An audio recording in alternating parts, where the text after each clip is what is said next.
Leaders. Merci beaucoup, mon cher Vous ami. lancez Paris-Tunis, une superbe revue. C'est quoi au juste? Écoutez, on a voulu écrire une histoire franco-tunisienne, une vraie histoire franco-tunisienne, une histoire franco-tunisienne apaisée et une histoire tournée vers l'avenir. À un moment donné où justement la Tunisie rentre dans une période nouvelle de son histoire, de sa vie, avec cette ouverture démocratique qui est unique dans l'ensemble du monde arabe. Et je crois ce pays que je connais bien et que j'aime bien, je pense qu'il est très important que la France le suive et suive cette évolution et l'aide véritablement à se mettre en phase avec véritablement ce qu'est et ce que doit être la Méditerranée de demain. Car à travers Paris et Tunis, il y a aussi toute la Méditerranée, tout l'enjeu méditerranéen.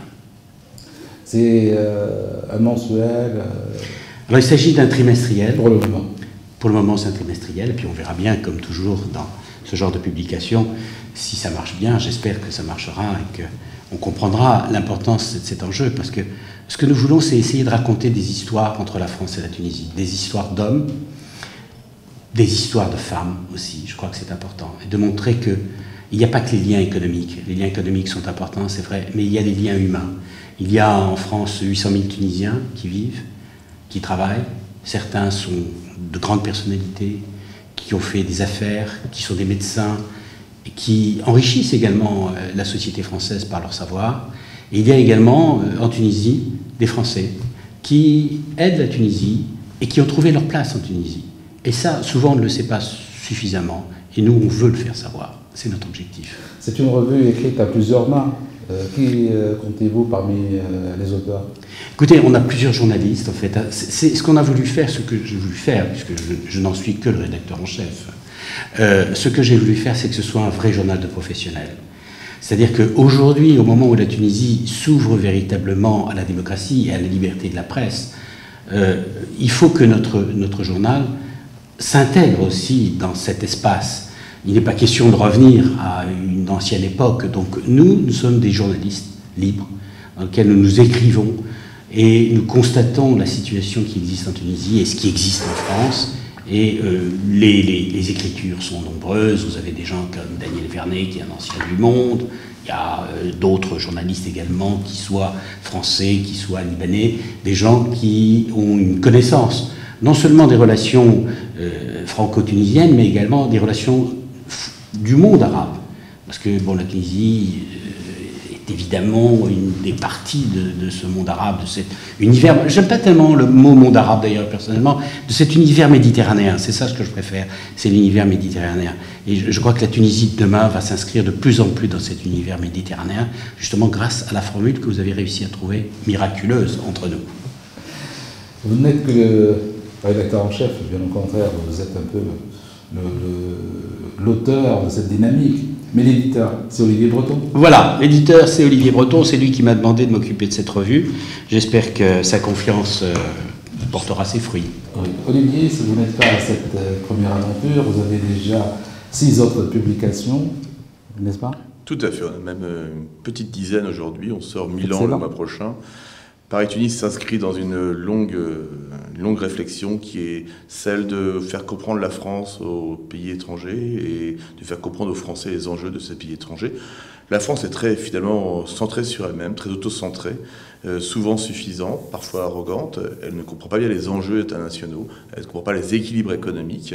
Et notre travail pour nous, c'est de leur faire comprendre, à nous, Français, les enjeux d'en face, les enjeux bilatéraux, mais aussi de nous faire comprendre, la France est un pays qui change énormément, qui a une jeunesse qui est aussi très mutante, qui devient cosmopolite et polyglotte, qui est parti à la reconquête de son histoire. Et je pense qu'il y a énormément de belles France qui aujourd'hui voyagent de la même manière qu'il y a des beaux étrangers aujourd'hui en France. Donc on a beaucoup travaillé sur le franco-allemand, qui était un point important de notre histoire.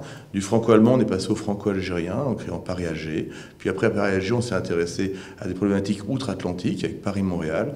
Et on a créé des plateformes géographiques, d'abord nord-américaines. On développe Paris-Boston, Paris-New York, Paris-Toronto, Paris-Montréal.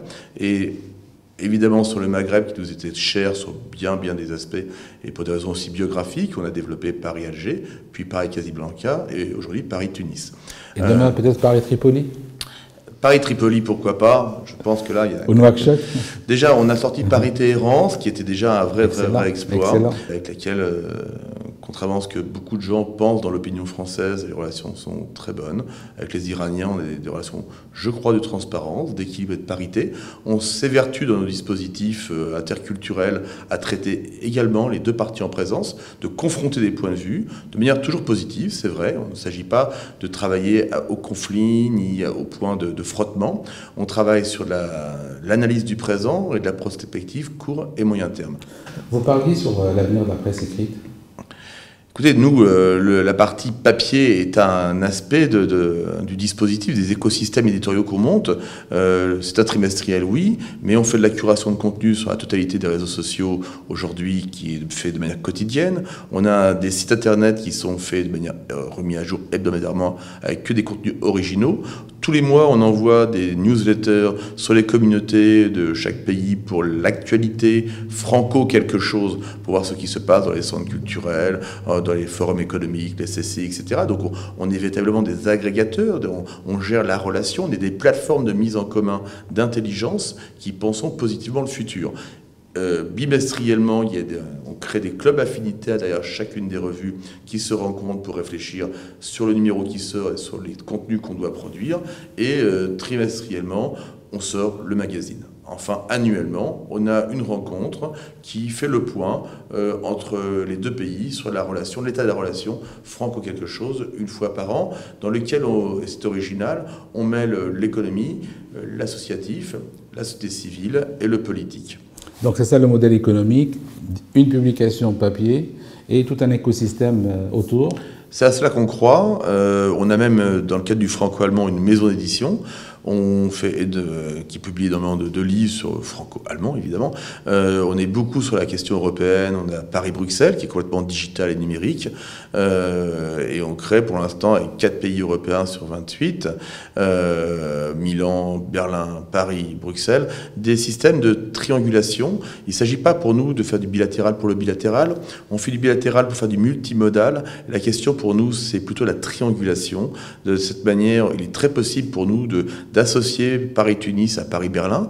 Il y a beaucoup de choses communes, franco-allemandes en Tunisie, ou pas communes. On confronte les points de vue, comment les Allemands travaillent avec la Tunisie, confronté à comment les Français y travaillent. On essaye de dégager des best practices, et au-delà, on essaye de faire valoriser la spécificité de chacune des capitales. Nous, on travaille sur des capitales qui ne sont pas des capitales, en fait, qui ne sont pas des capitales nationales, qui sont des capitales internationales, qui ont un rayonnement qui dépasse les frontières nationales. Pour nous, Tunis, c'est au-delà de la Tunisie. Vous avez pu trouver d'autres Gérard Sabat dans les autres capitales?